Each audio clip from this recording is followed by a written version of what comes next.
I hear you give the example. You look at the flower and you turn away and you say it's gone. I mean, it's like each instance is like gone, and I don't know. I don't know how to interpret that if there's an interpretation needed.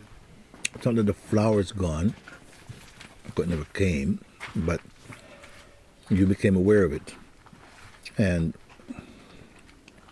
only what is registering in the consciousness is effectively a happening for you. It's like I gave the example the other night. I came out and I was looking up in the sky. It's full of stars. And I said, the thought came, if a shooting star fell and nobody saw it, will it have fallen? Because I've heard people say like this, no?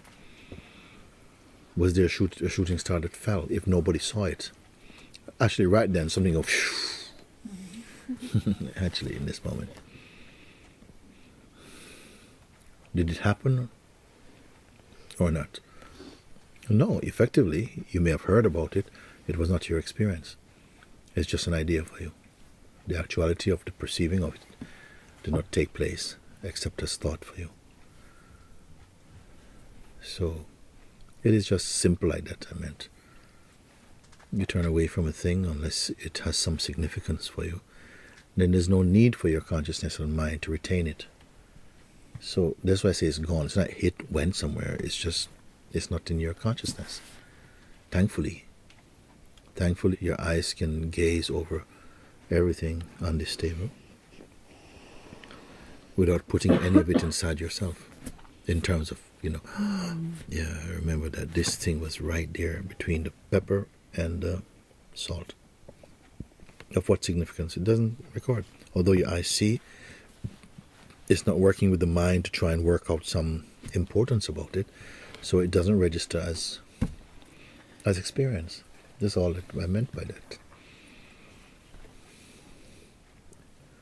Whatever appears inside the consciousness appears for a time, and then it leaves from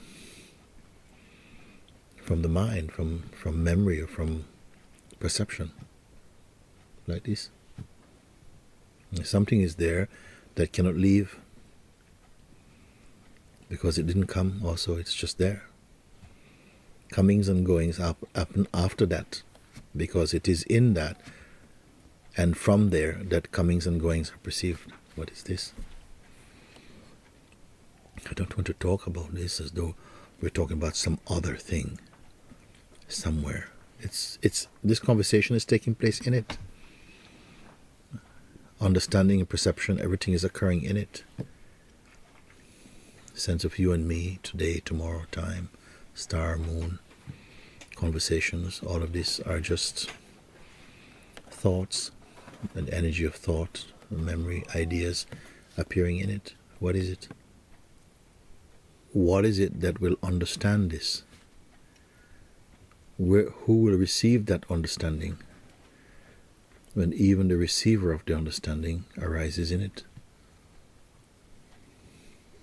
It's like mystery. Is it not it itself? Everything must report to that, come back to that. It doesn't grow bigger with things returning, or smaller when things leave. Things leaving and returning have no significance for it. Only in the mind, in the fluid consciousness, this kind of sensation can be felt, and that, oh yeah, this matters, and oh yeah, you mean it came? No. But to the pure being, to pure self being, space-like, but not space. More subtle than space, because even space is perceived in it. Who is perceiving space? It cannot be even said it is it exactly that is perceiving space, but the perceiving of space occur in it and to it. But what interest does it have in space? So it must create out of itself an intellect or an intelligence that can appreciate quality. But it itself, the most close one can say, is it's space-like. Because of all words, perhaps space-like or empty is the most clean, pure. It evokes a kind of almost a non-quality.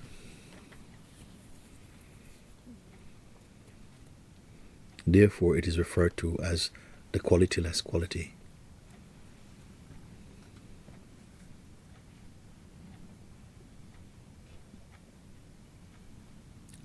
How can it be known? To know something, it must have some properties, some quality. Then you can say, yes, it's clear, it's round, it's heavy, or something like this. It's got a design. But it has no design, no weight, no size, no time, no image. But images are formed and are perceived in it. Of all that is knowable, the sensation I is the most subtle, the most valued, because without I, nothing else can be perceived, because it is to the I that it is perceived. The I sense, the I me, the I as existence.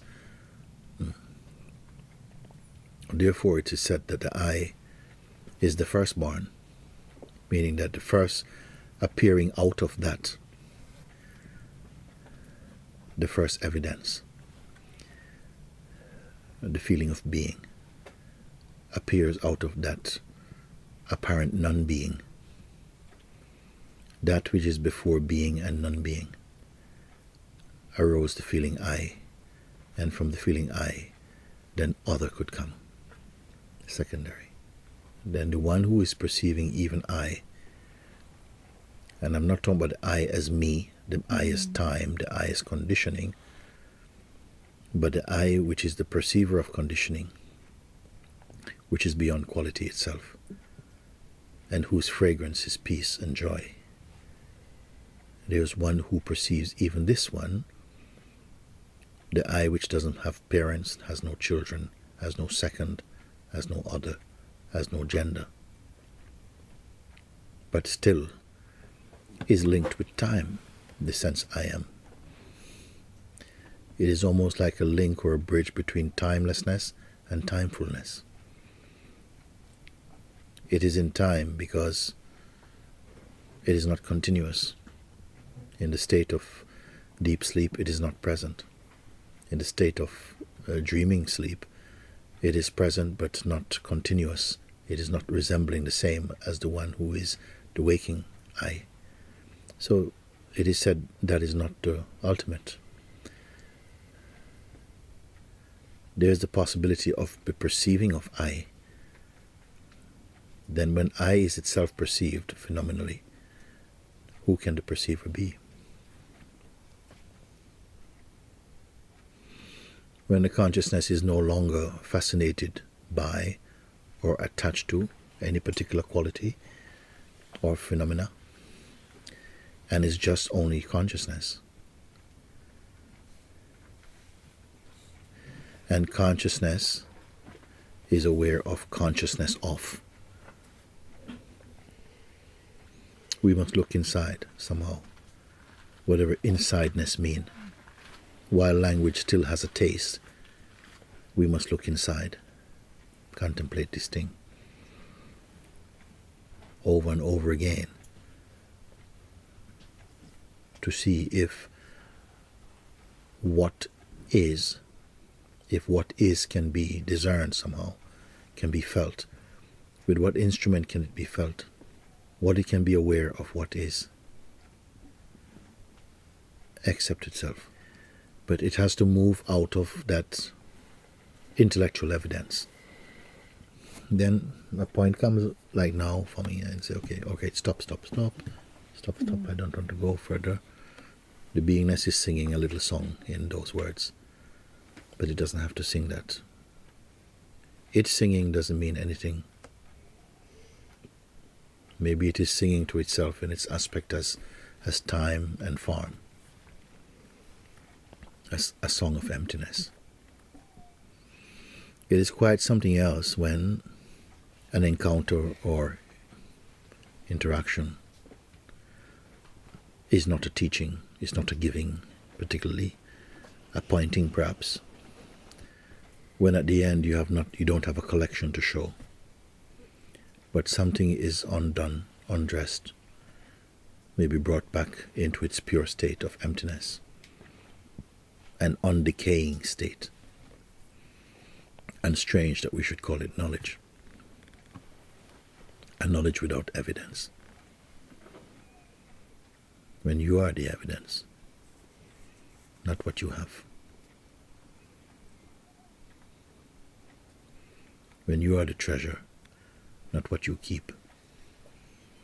It's like reading a few words from a book, comprehending them, but leaving them right there on the page. Not taking anything with you. And still somehow a fragrance is smelt. But there's no attempt to keep. Because there's no searching for enlargement. There's no searching for improvement. There's not searching for that.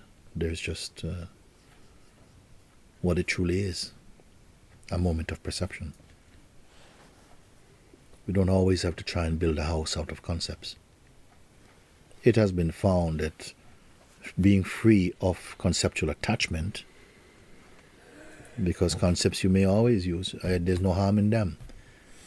But when somehow the sense of one's own being is shaped out of concepts, and there's a loyalty to those concepts, then a stagnation begins to gather around.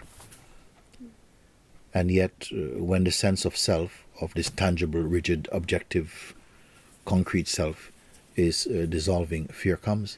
Can this fear be? Can it be born? Can you bear it? This fear, or does it cause some hesitation and a kind of stopping, which is also imagined? It seems to me the highest knowledge is to forget about the mind. So then there's not knowledge, there's probably knowingness. But what is there to know? The ability to perceive is there, but it's not a collection. I want to ask something. In being here, many of you for some time now, being exposed and put in front of you this understanding, invited into this understanding, into this introspection. Is it a good thing or not? Yes. Yes. Because it has to be clear. Because there is some changing around of things in the way in which we perceive. If we are flesh and blood and water and conditioning, then your life is already charted out. You will go in a certain way. And it's almost like you cannot step out of the groove or the momentum of that flow. If and when you are the self, that flow is almost insignificant. Because you have found that which is immutable, untouched, unchangeable, ever pure. And the switch is like that. A shift of attention, I don't know what it is. Understanding, a change in understanding or something happened. The gradual transformation is the most appealing. And perhaps the most sober, most trusted, because it seems to be opposite to excitement and just emotional discovery. But for the one who sees, it's irrelevant. The seeing happens in an instant. Each time it's an instant. And that instant is the key to timelessness. In the state of conditioning, we are in some way programmed to strive in a certain way. Time-tested ways. But only within the groove of a human conditioning. To grow and to examine and to have control and to make decisions and to take responsibility and account and all of these things. And it must work because it's the most popular. But then comes along one who says, it's all a dream. None of it is true. And you're not that. You're just imagining that. So something must be inside to respond to that to the extent or the depth wherein it is seen with sparkling clarity that, but it is true. It can't be this. I mean, it's obvious in one way, but it's only obvious when it's obvious, and not obvious when it's not. So how does it come to that obvious recognition? This I cannot say. It is a kind of ripening, perhaps you can use words like that. But is it a ripening of the self? It must be a ripening of that which can ripen, because the self cannot ripen. So the only thing that can ripen must be that which belongs to the time of change, to the realm of change and time. And that is mind, concept, ideas. That is. Sometimes I have this crazy thought that I could just open you up and look inside and see how much of you is left inside. To scrape it out from the inside.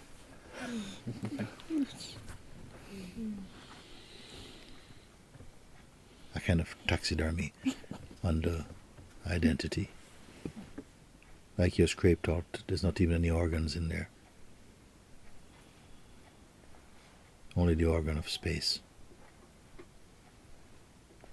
Then it will be space looking through your eyes, tasting through the tongue, feeling through the body, listening through the ears, tasting through the mouth, smelling through the nose. Then who will go to heaven or hell if you are scooped out?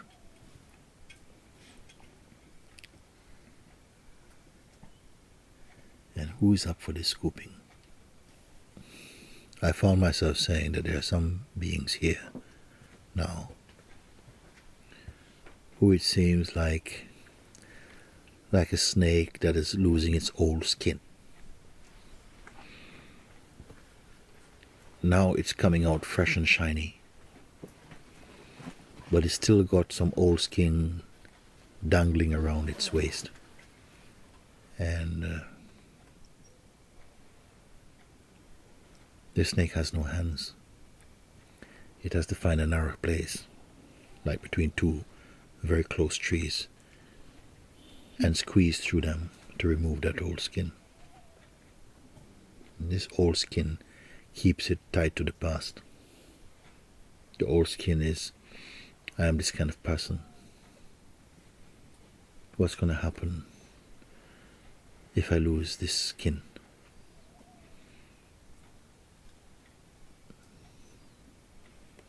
Where's my history, my lineage?